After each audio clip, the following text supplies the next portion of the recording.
السلام علیکم۔ دین اسلام میں آپ سب کو خوش آمدید۔ آج کی اس ویڈیو میں ہم حضرت خدیجہ کی زندگی کے حالات اور واقعات بیان کریں گے۔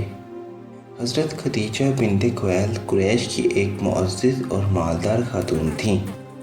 لوگوں کو اپنا مال تجارت کے لیے دیتی اور اس میں سے منافع طے کر لیتی۔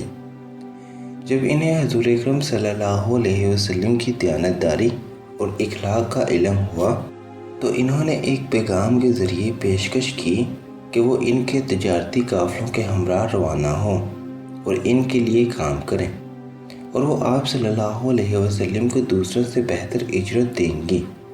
آپ صلی اللہ علیہ وسلم نے اپنے چچا کے مشورے سے اس پیشکش کو قبول فرمایا، اور آپ صلی اللہ علیہ وسلم حضرت خدیجہ کے تجارتی قافلے کے سربراہ کے طور پر ان کے غلام میسرہ اور ان کے بھتیجے خزیمہ کے ہمراہ ملک شام روانہ ہوئے۔ اس سفر میں آپ صلی اللہ علیہ وسلم سے ایک شخص نے ملاقات کی۔ اس نے کہا، خدا کسی خاص قوم کے انحصار میں نہیں، اور یہودیوں کا یہ کہنا کہ وہ تمام قوموں سے بہتر ہے ان کی خود پسندی کی علامت ہے۔ خدا کا تعلق دنیا کی سب قوموں سے ہے۔ پھر اس نے غلام میسرہ سے کہا، یہ وہی نبی ہے اور یہ آخری نبی حضرت محمد صلی اللہ علیہ وسلم ہیں۔ جب آپ صلی اللہ علیہ وسلم واپس مکہ آئے تو انہیں اس سفر میں بہت زیادہ منافع ہوا۔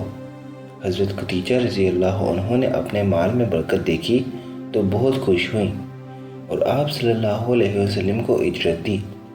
غلام میسرہ نے آپ صلی اللہ علیہ وسلم کے حسن اخلاق، دیانتداری اور ایمانت کے واقعات سنائے تو حضرت خدیجہ رضی اللہ عنہ اور زیادہ متاثر ہوئیں اور دوسرے سفر پر روانہ کر دیا۔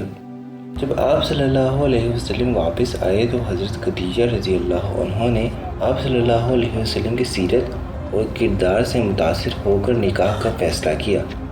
اس وقت آپ صلی اللہ علیہ وسلم کی عمر 25 سال تھی، جبکہ حضرت خدیجہ کی عمر 40 سال تھی اور وہ بیوہ تھی۔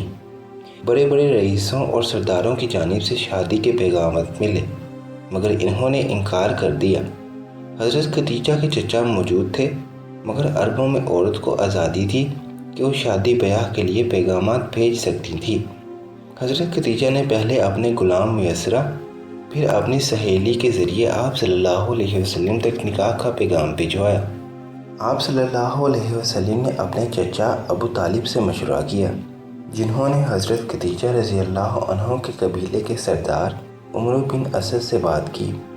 یوں شادی کا معاملہ طے پا گیا اور مقررہ تاریخ پر حضرت ابو طالب نے خطبہ نکاح پڑھایا۔ حق مہر 500 طلائی درہم قرار پایا۔ پھر حضرت خدیجہ رضی اللہ عنہ کے چچا زاد بھائی ورقہ بن نوفل نے خطبہ پڑھایا اور نکاح ہو گیا۔ رسول اکرم صلی اللہ علیہ وسلم کی پہلی شادی تھی، اور جب تک حضرت خدیجہ رضی اللہ عنہ زندہ رہیں آپ صلی اللہ علیہ وسلم نے دوسری شادی نہ کی۔ حضرت خدیجہ رضی اللہ عنہ سے نکاح کے بعد آپ صلی اللہ علیہ وسلم کی ازواجی زندگی کا آغاز ہوا۔ حضرت خدیجہ رضی اللہ عنہ سے بحیثیت شوہر آپ صلی اللہ علیہ وسلم نے مثالی زندگی پیش کی۔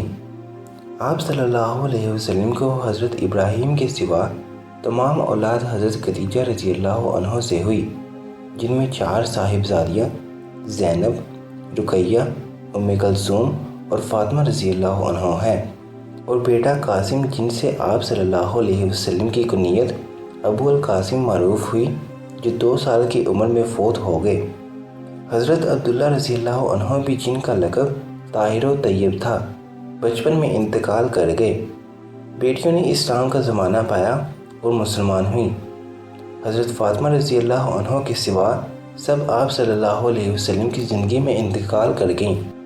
حضرت خدیجہ رضی اللہ عنہ سے آپ صلی اللہ علیہ وسلم کی محبت حضرت عائشہ رضی اللہ عنہ نے اس طرح بیان کی کہ آپ صلی اللہ علیہ وسلم نے فرمایا، خدیجہ نے مجھے اس وقت قبول کیا جب لوگ مجھے رد کر رہے تھے۔ حضرت خدیجہ سے شادی کے بعد بھی آپ صلی اللہ علیہ وسلم نے تجارت کا سلسلہ جاری رکھا اور دور دراز کے علاقوں کے سفر پر جاتے تھے۔ آپ صلی اللہ علیہ وسلم کے مالی حالات بہتر ہوئے تو آپ صلی اللہ علیہ وسلم نے سب سے پہلے حضرت علی کو جو آپ صلی اللہ علیہ وسلم کے چچا زاد بھائی تھے، انہیں اپنی نگرانی میں لیا۔